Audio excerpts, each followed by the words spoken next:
하나님, 우리의 모든 삶이 하나님의 사랑과 은혜로 이루어졌음을 감사와 찬양을 드립니다. 하나님의 사랑이 아니면 우리가 어떻게 구원받을 수 있으며 우리가 또 천국을 소망하며 살아갈 수 있을까 생각합니다. 주님, 오늘도 우리가 다른 곳에 있지 아니하고 예배의 자리에 있게 하심을 감사드립니다. 우리의 이 찬양이 삶이 되게 하시고 삶이 찬양이 되게 하여 주시옵소서. 오늘도 살아서 역사하시는 우리 주 예수 그리스도 이름으로 기도드립니다. 아멘. 찬양, 하나님은 너를 지키시는 자. 하나님은 너를 지키시는 자, 너의 우편에 그늘 되시니 낮에 해와 밤의 달도 너를 잊지 못하리. 하나님은 너를 지키시는 자, 하나님은 너를 지키시는 자, 너의 환난을 면케하시니 그가 너를 지키시리라. 너의 출입을 지키시리라.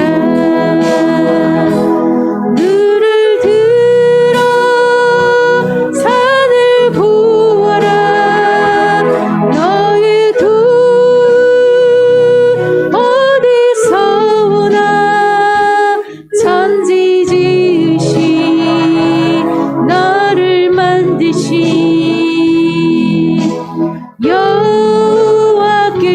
여호와께로다. 눈을 들어 산을 보아라. 눈을 들어 산을 보아라. 너의 돈 어디서 오나. 천지 지으신 너를 만드신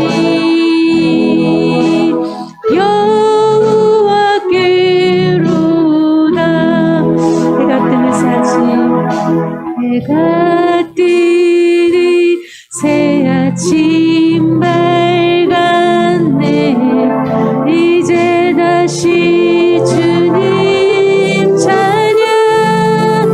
무슨 일이나 어떤 일이 내게 놓여도 저녁이 올 땐 나는 노래해. 송축해 내 영혼, 내 영혼아. 거룩하신 이름 이전에 없었던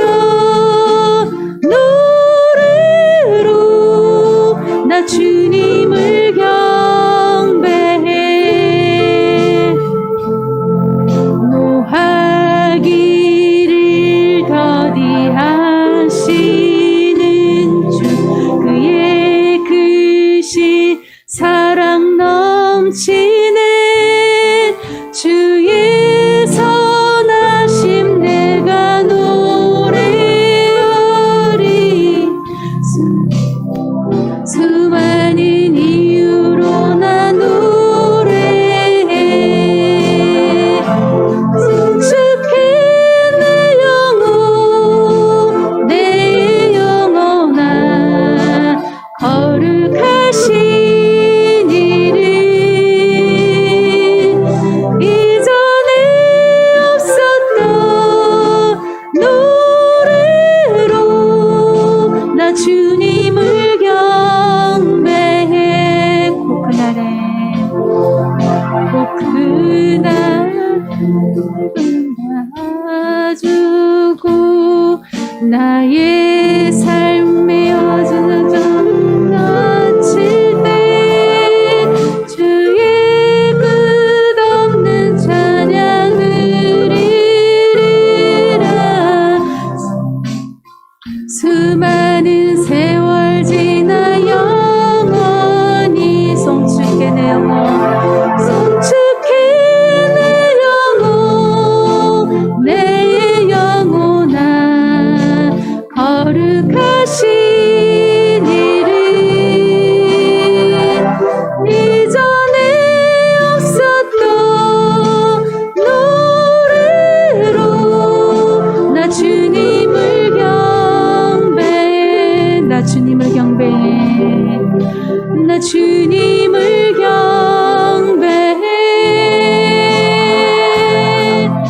나 주님을 경배해. 아멘. 주 앞에 나와 제사를 드리네. 마음 열어 내 삶을 드리네. 주를 봅니다. 끝없는 사랑 나 회복시키네. 주 앞에 나와 주 앞에 나와 제사를 드리네. 마음 열어 내 삶을 드리네. 주를 봅니다.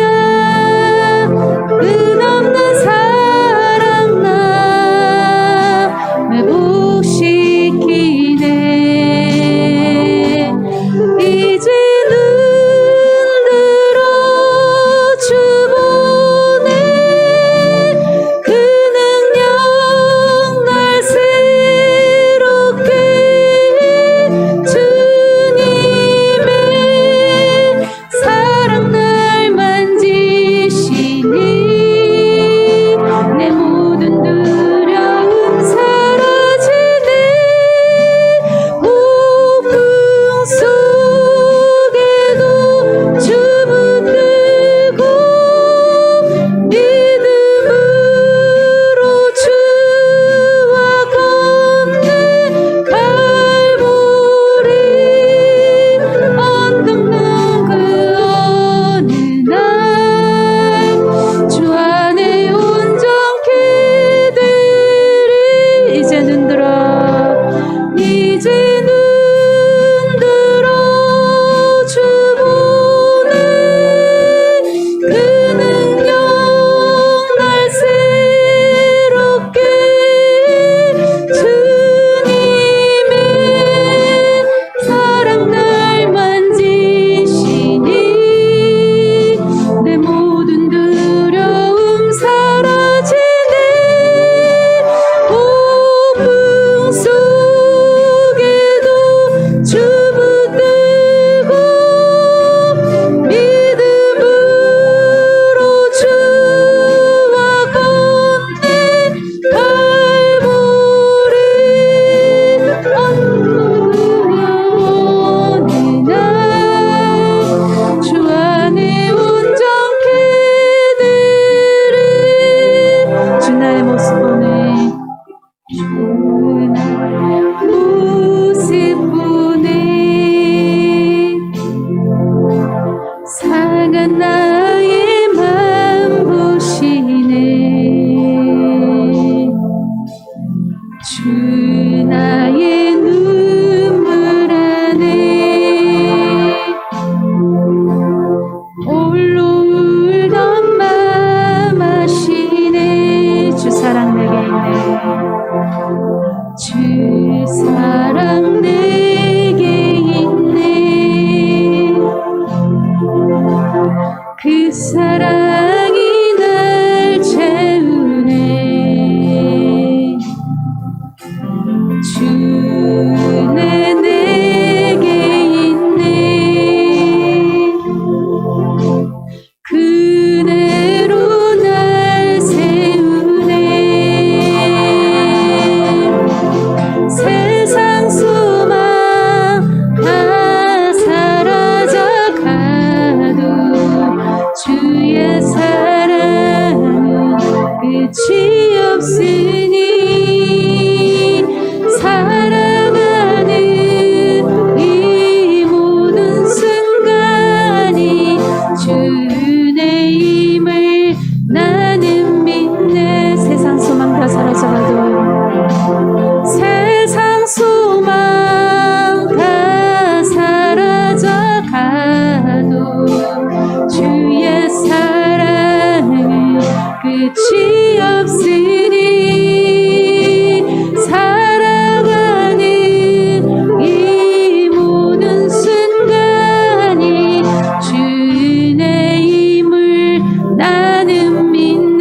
세상 소망 다 사라져가도 세상 소망 다 사라져가도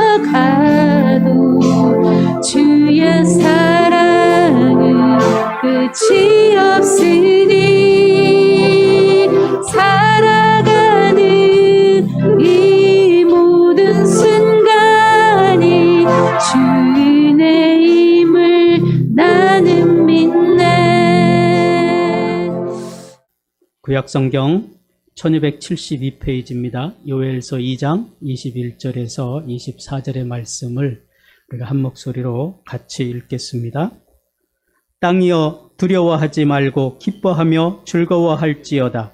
여호와께서 큰 일을 행하셨음이로다. 들짐승들아 두려워하지 말지어다. 들의 풀이 싹이 나며 나무가 열매를 맺으며 무화과 나무와 포도나무가 다 힘을 내는도다. 시온의 자녀들아 너희는 너희 하나님 여호와로 말미암아 기뻐하며 즐거워할지어다.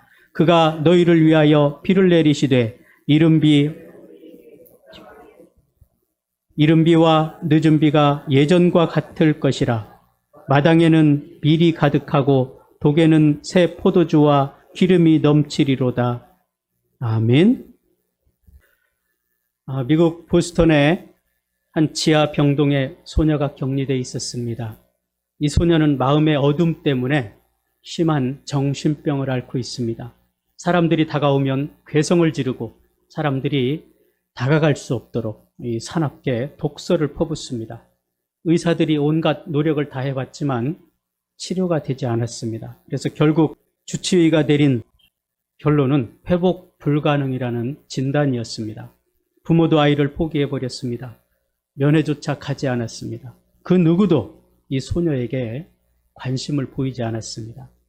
회복 불가능이라고 이 낙인 찍힌 이 아이가 자신의 삶을 바꿀 수 있는 그 방법이 무엇일까요? 유일한 방법 한 가지가 예수님을 만나는 거였습니다. 예수님을 만나면 그 인생이 변합니다. 전혀 보이지 않던 그 희망이 보이게 되는 거죠. 이 소녀가 그랬습니다. 은퇴한 간호사가 이 소녀에게 복음을 전하기 시작했습니다. 매일 찾아가서 하나님의 말씀을 전해줍니다. 부모도 포기했지만 이 간호사는 6개월 동안 끊임없이 그녀를 찾아가서 복음을 전했습니다. 그러자 그 소녀의 마음에 변화가 오기 시작합니다. 회복 불가능이라는 낙인이 찍혔던 그 아이의 정신질환이 치료된 것입니다. 마음에 이 빛을 찾은 이 소녀가 자신과 같은 이런 정신질환을 앓고 있는 사람을 위해서 헌신하기로 결심을 합니다. 그리고 그가 만난 사람이 바로 헬렌 켈러입니다. 세상을 변화시켰던 위대한 사람 헬렌 켈러의 스승인 앤 셀리번이 그녀였습니다. 예수님을 만나면 회복 불가능의 인생이 변화되는 역사가 일어난다는 사실입니다. 프랑스의 사상가 파스칼이 인생을 세 종류로 나눴습니다. 첫 번째는 육체에 속한 인생이었습니다. 두 번째는 정신에 속한 인생, 그리고 세 번째에는 사랑의 질서에 속한 인생이라 그랬습니다. 이 육체에 속한 인생은 욕심의 사람이라는 거예요. 탐심을 가지고 살아가는 사람들이 바로 이 육체에 속한 인생의 부류에 속합니다. 또 정신에 속한 인생은 만족한 삶을 살아가는 사람이라고 그랬습니다. 비록 삶이 어렵고 힘들지라도 만족함을 찾는 사람, 그 인생이라는 거죠. 그리고 사랑의 질서에 속한 인간은 영적인 사람이라고 그랬습니다. 만족에서 끝나는 것이 아니라 감사에 이르는 삶을 살아가는 사람이라 그랬습니다. 우리는 이 마지막 부류에 속하는 사람이기를 원합니다. 요엘서의 말씀을 보면요, 심판에 대한 예언, 회개에 대한 촉구, 구원의 약속, 이 세 가지의 큰 주제를 가지고 있습니다. 회개하고 돌아오면 회복시켜 주시겠다는 거예요. 21절에 보면 그렇게 말하고 있습니다. 땅이여 두려워 말고 기뻐하며 즐거워하라는 거죠. 여호와께서 큰 일을 행하셨음이기 때문이라 그런 이야기입니다. 1장 10절의 말씀에 보면요, 밭이 황무하고 토지가 마르니 곡식이 떨어지며 새 포도주가 말랐고 기름이 다 떨어졌던 그 땅에 두려움이 없어지고 이제 기뻐하고 즐거워하게 된다는 이야기입니다. 회복의 역사가 시작된다는 거예요. 1장 5절과 8절과 13절에 보면 슬퍼하는 세 종류의 이야기가 나옵니다. 그 슬퍼하는 세 종류의 이야기가 오늘 본문 21절에서 23절 말씀에서 다시 세 종류의 기쁨으로 변하는 것을 이야기해 주고 있습니다. 즉 21절에서 말하는 땅이 기뻐하고 22절에서 들짐승들이 기뻐한다 그랬습니다. 그리고 23절에서 시온의 자녀들도 기뻐한다는 이야기. 22절 말씀을 보면 들짐승아 두려워 말지어다. 들의 풀이 싹이 나고 나무가 열매를 맺고 무화과 나무와 포도나무가 다 힘을 내는도다. 이것이 하나님이 주시는 회복이라는 겁니다. 23절에서는 시온의 자녀들아 너희는 너희 하나님 여호와로 말미암아 기뻐하며 즐거워할지어다. 그가 너를 위하여 비를 내리시되 이른 비를 너희에게 적당히 주시리니 이른 비와 늦은 비가 예전과 같을 것이라. 전에처럼 회복시켜 주시겠다는 겁니다. 회복은, 하나님의 회복은 에덴 동산에서의 회복입니다. 죄를 짓기 이전의 모습을 회복시켜 주시겠다는 이야기입니다. 오늘 여기 23절에서 말씀하고 있는 이른 비는 이스라엘에는 11월경에 내리는 가을비입니다. 그 가을비로 파종기에 굉장히 필수적인 비예요. 그 비가 내리지 않으면, 이른 비가 내리지 않으면 곡식을 심을 수가 없습니다. 곡식을 심어도 싹이 날 수가 없습니다. 우리나라처럼 이렇게 비가 수시로 내리는 그런 계절이 아니에요. 이른 비와 늦은 비, 그것이 내려야 이스라엘 땅에 곡식을 심고 결실을 볼 수가 있다는 이야기죠. 여기 늦은 비는 3월경에 내리는 비를 이야기합니다. 봄비죠. 곡식의 결실에 필요한 비입니다. 이게 신명기 11장 14절 말씀에서 이 이야기를 해주고 있어요. 오늘 요엘 선지자의 메시지는 땅과 짐승 그리고 사람이 회복될 것이라는 겁니다. 모든 회복을 이야기하죠. 요엘서는 이 전체가 3장으로 되어 있습니다. 짧은 책입니다. 그러나 그 내용과 사상은 굉장히 강력합니다. 간단합니다. 그런 메시지를 주고 있어서 신약 성경에도 보면 이 요엘서 말씀이 자주 등장을 합니다. 사도들도 이 말씀을 자주 인용을 했어요. 여러분 오늘 집에 가셔서 한번 쭉 읽어보세요. 10분도 안 걸릴 것입니다. 요엘서의 메시지는 이 그림처럼 아주 선명하게 보여주는 거예요. 첫 번째, 비가 오지 않는 것. 메뚜기, 황충, 재앙을 하나님의 심판으로 보고 있습니다. 자연 재앙이 하나님의 심판으로 보는 그 모습을 보죠. 두 번째가 사랑의 징계는 회개를 촉구하고 회개하면 하나님이 복을 주시겠다는 것입니다. 그리고 세 번째는 오순절날에 임했던 성령의 약속과 하나님의 축복을 예언하고 그것에 대한 감사를 요구하고 있습니다. 그래서 이 세 가지를 기억하고 요엘서를 우리가 살펴보면 좋습니다. 비가 오지 않는 것, 메뚜기 황충의 재앙이 임하는 것, 이것은 하나님의 심판이라는 거죠. 이스라엘 백성들이 범죄함으로 주어진 심판, 또 사랑의 징계는 회개를 촉구하는 것이라는 거예요. 그래서 회개하면 과거에 너희가 그렇게 잘못했지만 돌이키면 용서해 주시겠다는 거예요. 회복시켜 주시겠다는 겁니다. 그리고 오순절에 임했던 성령의 약속과 하나님의 축복을 예언하는 거죠. 성령이 임하고 권능을 주시겠다는 겁니다.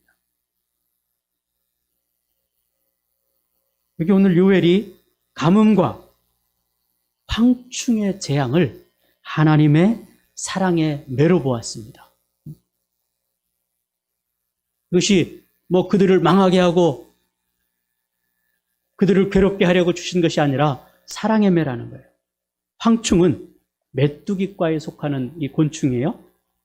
구름대처럼 몰려와서 처음에는 푸른 잎을 갉아먹습니다. 그 다음에 나뭇가지를, 그 다음에 나무 뿌리를, 그리고 심지어 물기가 있는 것은 모든 것을 다 치워버리고 하는, 이렇게 목초지를 완전히 폐허로 만들어 버립니다. 때로 몰려다니는, 과거 애굽에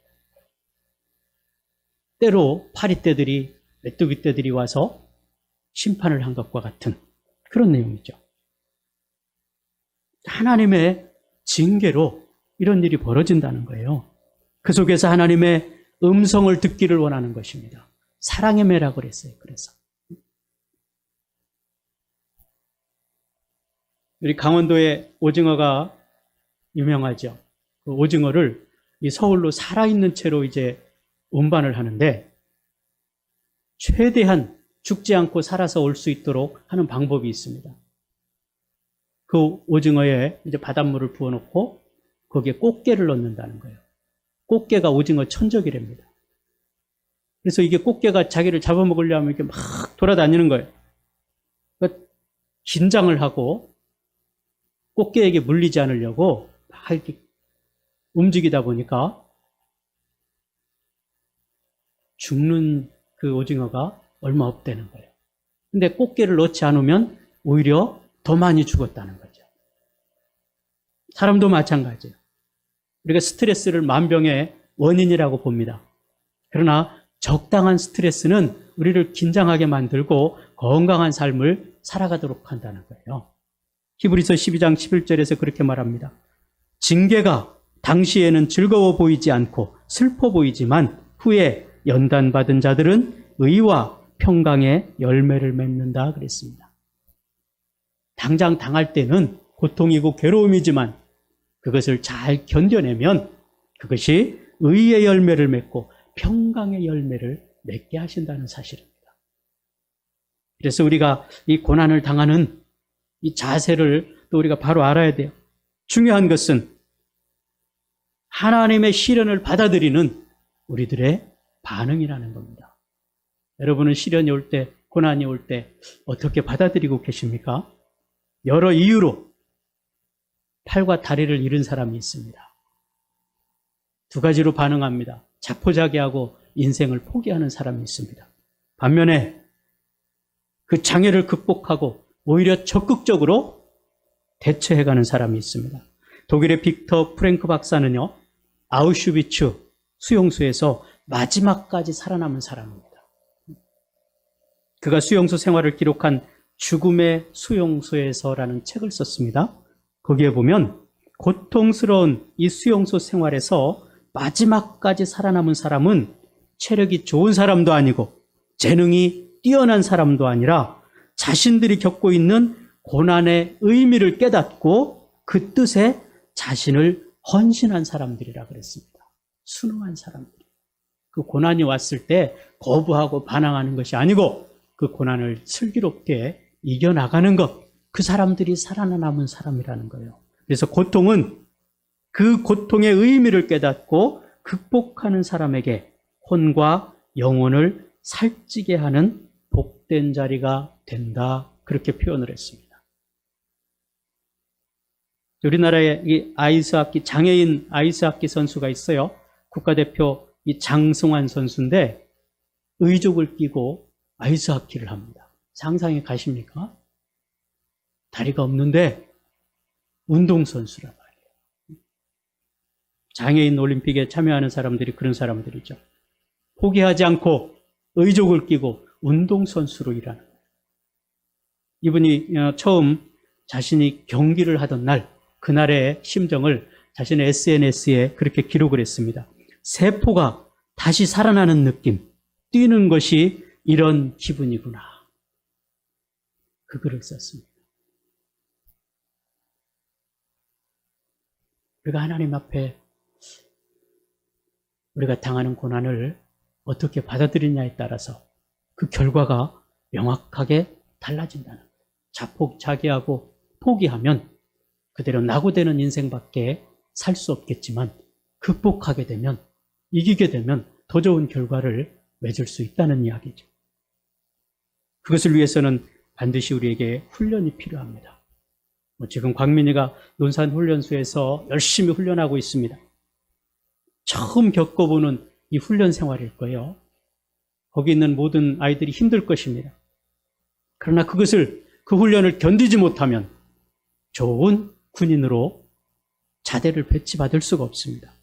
그러나 그 고난의 시간들을 잘 이겨내면 국방을 책임지는 훌륭한 군인이 될 것입니다. 다시 태어나는 거예요. 저희도 큰아이가 군대를 제대를 했는데 훈련소를 마치고 이제 부모들 초청해서 퇴소식을 다 지켜봅니다. 근데 사람들이 다 웃어요. 자기 자식을 보고. 왜 웃었냐 그러면 평소에 한 번도 보지 못한 행동을 합니다. 지휘관의 말에 따라서 절도 있게 행동하는 거예요. 그러니까 그 모습을 보니까 신기한 거예요. 2달 만에 우리 아들이 저렇게 바뀌었나? 평생을 지금까지 19, 20살 될 때까지 전혀 변하지 않던 그 아이들이 불과 6주 정도 만에 완전히 바뀌어버리는 거예요. 그러니까 깜짝 놀라는 거예요, 사람들이 다. 이게 훈련의 결과죠. 이사야서 48장 10절에서 그랬습니다.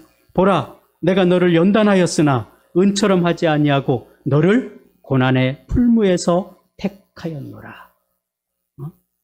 은처럼 하지 않고 꽃길만 걷게 하지 않고 고난의 길을 가게 하셔서 그 고난을 통해서 우리를 훈련하셨다는 거예요. 피할 수 없으면 즐겨라. 많이 들어보셨죠? 이 말은 미국의 심장 전문의 로버트 엘리엇의 말입니다. 피할 수 없으면 즐겨라. 이 이야기를 그 한국경제신문에 기자 이름이 안 나와 있더라고요. 그 골라온 글을 제가 이렇게 소개를 하겠습니다. 여기 보면 매사를 긍정적으로 받아들여 삶의 고통을 줄이고 적극적으로 살라는 인생 처방이라는 겁니다. 인간계에 흐르는 시간, 선택할 수 없는 대상과의 만남, 기대와는 반대로 가는 사건들, 밥벌이를 위한 고통, 이것들은 피할 수 없다는 거죠. 피할 수 없는 상황을 피하려고 하면 더 괴롭고 비겁해지고 추잡해진다고 했습니다. 그래서 문제가 발생했을 때 발전을 위한 시련으로 받아들이면 신상에 이롭고 행복을 지키는 것이다. 그랬습니다. 등산을 가서 호펠로 밥을 지었습니다. 맛있는 밥을 기대했는데 밥이 다 타버렸어요. 배도 고프고 새로 밥을 짓자니 쌀도 없습니다. 날이 어두워져서 해산을 해야 되는데 그럼 어떻게 해야 될까? 탄 밥이라도 맛있게 먹는 것이 현명하다고 그랬습니다. 인간이 하루에 사용하는 언어의 80%가 자기가 어떻게 할 수 없는 대상을 놓고 불평하는 거라는 겁니다. 그렇잖아요. 여러분 보세요. 대화를 보세요. 문재인이 어떻고 이재명이 어떻고 나하고 상관없는 얘기로 우리는 많은 시간들을 허비하고 살아갑니다. 내가 해결할 수 없는 일 가지고 우리는 피튀기며 싸운다는 거예요. 그것 때문에 친구와도 싸우고 그러고 살아가요. 그러면서 에너지를 낭비한다는 겁니다. 산다는 것은 향기로운 꽃길, 십리를 걷기 위해서 가시밭길, 천리를 걸어가야 합니다. 인생은 어쩔 수 없이 해야만 하는 일들과 하지 않으면 손해보는 일들의 연속입니다. 방이 추우면 춥다고 불평만 할 것이 아니라 아궁이에 불을 지펴야 합니다. 어쩔 수 없이 다가온 고통이라면 피하지 말고 일단 받아들여서 마음으로 숙성시키고 보다 멀리 그리고 큰 방향으로 1도만 바꾸면 고통도 행복으로 전환됩니다. 이렇게 말했어요. 미켈란젤로 그가 조각 작품에 대해서 다른 사람이 감탄을 했습니다. 아니 보잘것없는 이 돌 가지고 어떻게 이렇게 아름다운 작품을 만들 수가 있습니까? 그때 이 미켈란젤로가 그렇게 말했습니다. 그 형상은 처음부터 그 돌 속에 있었습니다. 나는 불필요한 것들을 깎아냈을 뿐입니다. 그렇게 말했습니다. 돌덩이 하나가 멋진 작품이 됐는데 미켈란젤로가 볼 때는 그 멋진 작품에 불필요한 것들만 제거했다는 거예요. 참 멋진 말이죠. 작품을 위해서 버릴 것을 버렸을 뿐이라는 거예요. 행복하려면 행복을 만드는 꿈과 행동을 남기고 버릴 것을 버려야 된다. 우리는 불필요한 것들을 가지고 많은 소비를 하게 됩니다. 요즘에 그 TV 프로그램 보니까 무슨 집을 정리해주는 프로그램이 있어요. 30년 동안 산 집에 가서 집 정리를 해줍니다. 버려야 될 것을 다 버려야 돼요. 안 그러면 진짜 푸근하게 늘어져 있는 거. 뭘 버리려고 하면, 이거는 뭐 20년 된 건데, 이거는 뭐 얼마, 뭐 이래서 중요한 건데, 다 그거예요. 버릴 게 하나도 없어요. 근데 이제 정리하러 들어간 사람들이, 물론 허락을 받고 하는데, 다 버리고, 나중에는 깨끗한 집으로 만들어줘요. 가장 중요한 것이 버릴 것을 버리는 거예요. 그렇죠. 내가 필요해서 다 산 것들이에요. 그러니까 시간이 지나도 버릴 수가 없어서 아까워합니다. 그럼 집 안에 다 가득 차 있어가지고 지저분해지는 거예요. 그러나 그것들을 다 버리면 그거 없어도 살거든요. 그럼 깨끗해지는 거예요. 우리 마찬가지입니다. 지금 우리가 이 코로나라는 전염병 때문에 전 세계가 두려움과 공포 속에 1년을 살았습니다. 그러나 이 위기 속에서도 기회를 찾는 사람들이 있다는 거죠. 여러분, 스타벅스 커피 전문점 아시죠? 너무 유명하죠? 우리 그 이순인 권사님 집 앞에 그 스타벅스 커피점이 있는데 주일날 이렇게 가면은요, 항상 차가 줄 서 있어요. 안 서 있던 적이 없었어요. 그 드라이브 스루가 이렇게 있는데 거기에 커피를 마시려고 사람들이 줄 서서 항상 기다려요. 근데 그 스타벅스가 2018년 3월 12일에 미국의 필라델피아 매장에서요, 그 흑인들을 그 화장실을 못 들어가게 했어요. 그래가지고 인권 침해, 인종차별 때문에 발칵 뒤집힌 적이 있습니다. 그때 이 스타벅스에서 그 취한 행동이 뭐냐면, 그 8,000개가 있대요, 미국에. 그 매장 중에 라이센스로 운영되는 데 있잖아요. 자기들이 마음대로 할 수 없는데, 그런 데가 한 1,000개 되는데, 그걸 빼고 나머지 7,000개를 문을 닫아버렸어요. 전체를 다. 그러니까 문을 닫으면 이제 그 손해가 우리나라 돈으로 21억 3천만 원이 손해를 본답니다. 그리고 직원들을 교육을 시킨 거예요. 그래서 스타벅스가 추구하는 것이 3가지가 있습니다. 이 가정과 직장 다음으로 편하게 시간을 보낼 수 있는 장소. 근데 사람들이 문을 닫으니까 자기들이 지금 커피를 마셔야 되는데 못 마신다고 불평하는 대신에 이런, 스타벅스가 이런 것을 추구하는 곳이구나. 인종차별에 대해서 저렇게 심각하게 생각하는 기업이구나. 그거를 사람들에게 각인시켜줬다는 거예요. 그래서 오히려 뭐 21억 3천만 원 손해는 봤지만 그보다 더 큰 가치를 얻었다는 이야기입니다. 여러분, 하나님께서요, 이스라엘이 죄를 회개하고 돌아오면 친히 메뚜기의 재앙으로 인해서 당한 모든 피해를 다 갚아주시겠다고 했습니다.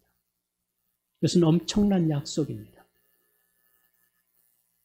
26절을 보면 그렇게 이야기합니다. 너희는 먹되 풍족히 먹고 너희에게 놀라운 일을 행하신 너희 하나님 여호와의 이름을 찬송할 것이라. 내 백성이 영원히 수치를 당하지 아니하리로다. 지금 이 요엘 선지자의 이 예언의 말씀을 듣고 있는 이스라엘 백성들의 표정을 한번 상상해 보십시오. 메뚜기 재앙으로 인해서 온 나라가 흉년에 가깝게 변해버렸습니다. 들판에 먹을 것이 사라졌습니다. 시내에 마실 물도 다 말라버렸습니다. 그러니 이 선지자가 너희는 풍족히 먹을 것이라 그렇게 말했을 때 약속의 말씀을 당장 현실 앞에서는 믿기가 어렵지요. 그러나 요엘 하나님께서는 불가능해 보이는 이 모든 것들을 가능하게 하신 분임을 강조합니다. 그러면서 하나님께서 그들에게 회복시켜 주실 것임을 약속하는 거죠. 하나님이 살아계셨고 우리가 끝났다고 생각하는 이때에 하나님께서 다시 우리를 회복시켜 주실 것이라는 메시지입니다. 오늘 우리가 하나님 말씀 앞에 서서 이 하나님의 회복의 말씀을 듣고 우리 인생이 끝난 것이 아니라 우리 인생이 아무것도 아닌 것이 아니라 독생자 예수 그리스도를 십자가에 못 박혀 죽게까지 하시면서 우리를 사랑하신 하나님, 그 사랑을 확증하신 하나님으로 인해 우리를 다시 회복시켜 주실 것이라는 이 놀라운 약속의 메시지를 주셨다는 사실을 기억해야 될 것입니다. 그리고 우리가 어떤 존재인지, 내가 누구인지를 분명히 알고 하나님 말씀 앞에 서서 내게 주신 사명을 감당하는 삶을 온전히 살아가야 될 것입니다. 어느 초등학교 5학년 아이가요, 이제 집에서 식사를 하는데 식사 기도를 했습니다. 근데 이렇게 기도를 했어요. 하나님 아버지, 죄송하지만 우리 아빠를 빨리 하늘나라로 데려가 주십시오. 이 옆에 있던 가족들이 당황해서 아멘도 못하고 그냥 끝났어요. 아멘을 할 수가 없잖아요. 그 물었습니다. 왜 그렇게 기도했니? 그러니까 이 아이가 그렇게 말해요. 이 세상이 너무 힘드니까 천국에 가서 편하게 쉬셨으면 좋겠어서 그렇게 기도했습니다. 그 아이의 대답을 듣고 이 아버지가 생각합니다. 그래서 이렇게 말했습니다. 이제는 아빠가 천국 가기 전에 하나님의 일을 많이 하도록 해달라고 기도해라. 그렇게 아들에게 말했다는 겁니다. 어린 아들의 이 단순한 기도를 듣고 인생을 생각하게 된 거예요. 하나님 나라의 어떤 모습으로 살 것인가를 생각하면서 자신의 나태했던 그 신앙생활을 회개했다는 겁니다.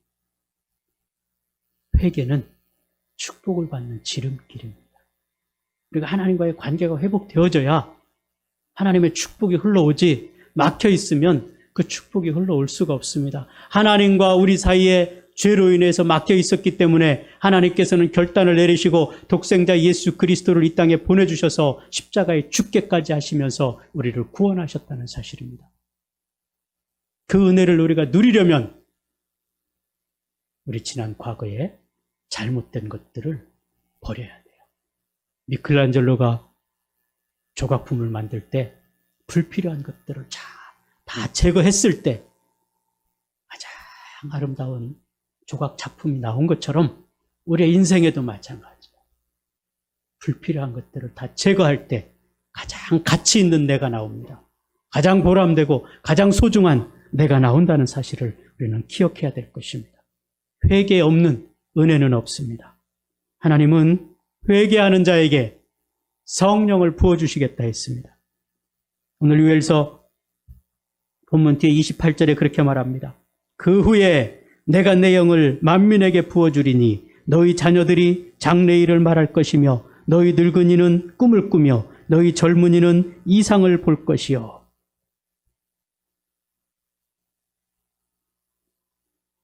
하나님의 축복은 오늘 유엘서 기자가 말하는, 유엘 선지자가 말하는 것처럼 3단계로 옵니다. 첫 번째 단계가 세상에서 물질적인 풍요를 주실 것이라 했습니다. 그날의 산들이 단 포도주를 떨어뜨릴 것이며 작은 산들이 젖을 흘릴 것이며 유다 모든 시내가 물을 흘릴 것이며 여호와의 전에서 흘러나와서 씻딤 골짜기에 되리라. 농사가 잘 되고 과일이 풍요하다는 것입니다. 사업이 번창하고 경제가 성장한다는 것입니다. 특히 여호와의 전에서 생명의 샘이 흘러나와서 윤택하게 하실 것이라. 이것이 첫 번째 단계의, 이 회복 단계의 축복입니다. 두 번째는 마음의 평안과 만족입니다. 여러분, 아무리 우리가 물질이 많아도, 세상에서 아무리 잘 나가도 마음이 평안하지 않으면 어떻게 됩니까? 고통스러운 거예요. 잠을 자지 못합니다. 괴롭습니다. 그래서 돈이 많은 사람들이라 할지라도 자살하는 사람들이 왜 그렇습니까? 마음이 편하지 않기 때문에. 그러나 하나님의 축복은 마음에 평안을 주신다는 거예요.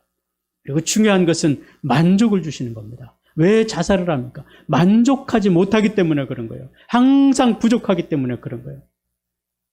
그리고 아무리 노력해도 안 될 거라고 생각하기 때문에 포기해버리는 겁니다. 그러나 마음의 평안을 주시고 만족을 주신다는 거예요. 부족하더라도 그것 가지고 만족할 수 있다면 얼마나 행복한 인생입니까?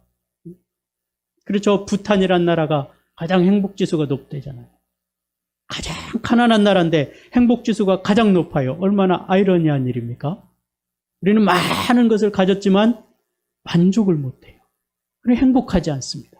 그러나 없지만 행복한 거예요. 누가 더 행복하고 잘 사는 겁니까? 없지만 행복한 사람들. 하나님이 은혜를 주실 때, 하나님이 회복하실 때 이런 마음의 평안과 만족을 주신다고 하셨습니다. 그런 교회, 그런 가정, 그런 사회가 될 때 우리가 살기 좋은 나라가 되는 것이죠. 세 번째 단계는 영적인 축복입니다. 이것은 특별한 은총에 해당되죠. 하나님이 선택하시고 구별한 자들에게만 주어지는 은혜입니다. 영혼의 구원입니다. 예수 그리스도를 구주로 믿고 죄 사함을 받는 자들, 그들에게 주어지는 축복이라는 거죠. 앞에 두 가지 축복과는 비교할 수 없는 그런 축복입니다.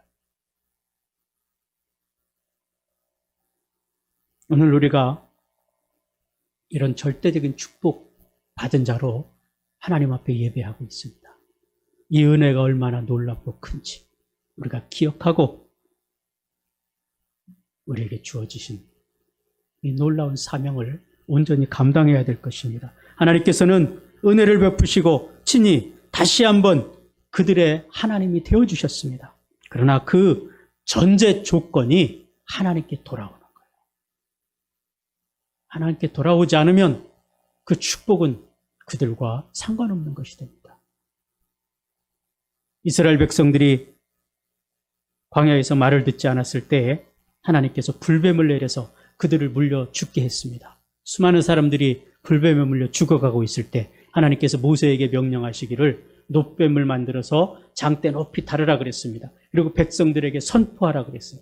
저 높이 달려있는 장대를 바라보는 사람은 살 것이라. 성경에 어떻게 뚜렷한 결과는 없습니다. 그러나 그 장대를 바라본 사람은 살고 바라보지 않은 사람은 죽었다는 거죠. 오늘 우리가 마찬가지죠. 머뭇거리거나 주저하지 마십시오. 속히 하나님께로 돌아오십시오. 우리의 불필요한 것들 다 버리고 하나님께 나아가서 하나님께서 예비하시고 하나님께서 준비해 주신 그 축복을 받아 누릴 수 있는 저와 여러분 될 수 있게 되기를 주님의 이름으로 축복합니다.